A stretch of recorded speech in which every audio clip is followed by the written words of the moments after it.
தாராபுரம் அருகே கார்பன் ஆலைக்கு எதிரான போராட்டத்தை பொன்னாபுரம் பகுதி விவசாயிகளும் பொதுமக்களும் தற்காலிகமாக ஒத்திவைத்துள்ளனர். தாராபுரம் ஒன்றிய குழு தலைவர் செந்தில்குமார், பொன்னபுரம் ஊராட்சி மன்ற தலைவர் ரேவதி தலைமையில் நடைபெற்ற பேச்சுவார்த்தையில் உடன்பாடு ஏற்பட்டதை அடுத்து போராட்ட ஒத்திவைப்பு குறித்து முடிவு எடுக்கப்பட்டது. ஊராட்சி நிர்வாகம் தலைவருடன் பேச்சுவார்த்தை நடத்தி உரிய அரசு அதிகாரிகள் வைத்து அந்த கட்டணம் கட்டுவதை தடுத்து நிறுத்தப்படும், உரிய வழிகள் அதுக்குண்டான உரிய வழிகள் மேற்கொள்ளப்படும் என்ற உறுதிவார்த்தை அளித்ததன் காரணமாக இன்று உண்ணாவிரத்தை கைவிட்டு சகஜமான நிலைக்கு திரும்பியுள்ளார்கள் மக்கள். அவர்களுக்கு இந்த நேரத்தில் நன்றியை தெரிவித்துக் கொள்கிறேன். ராணிப்பேட்டை மாவட்டம் வாலாஜா பகுதியைச் சேர்ந்த ஜோதிகா என்ற பெண் 28 மாநிலங்களின் பாரம்பரிய நடனங்களை இடைவிடாமல் 30 நிமிடங்கள் வரை அரங்கேற்றி பார்வையாளர்களை வியப்பில் ஆழ்த்தினார். அவரது திறமையை கலாம் உலக சாதனை அமைப்பு அங்கீகரித்து பாராட்டியுள்ளது.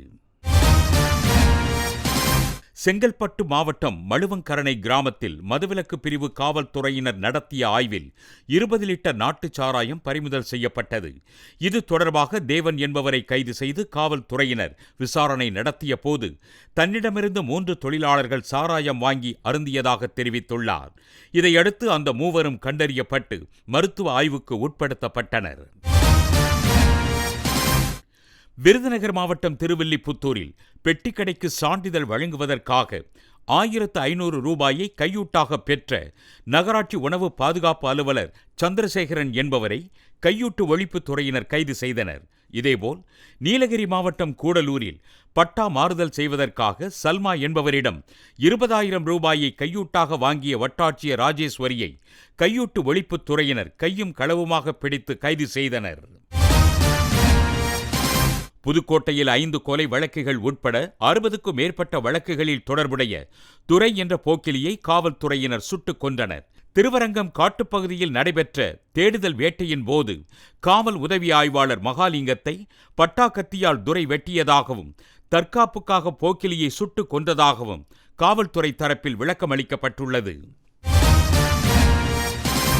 தேனியில் முன்னாள் முதலமைச்சர் காமராசரின் பிறந்த நாளையொட்டி மாநில அளவிலான பேச்சுப் போட்டி நடைபெற்றது.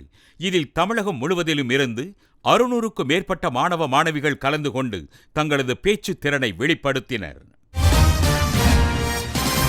எடப்பாடி அருகே கோம்பைக்காடு கிராமத்துக்கு சிறுத்தை ஒன்று வந்து சென்றது கண்காணிப்பு கருவி பதிவு மூலம் உறுதி செய்யப்பட்டுள்ள நிலையில் அதனை கூண்டு வைத்து பிடிக்க வனத்துறையினர் நடவடிக்கை மேற்கொண்டுள்ளனர்.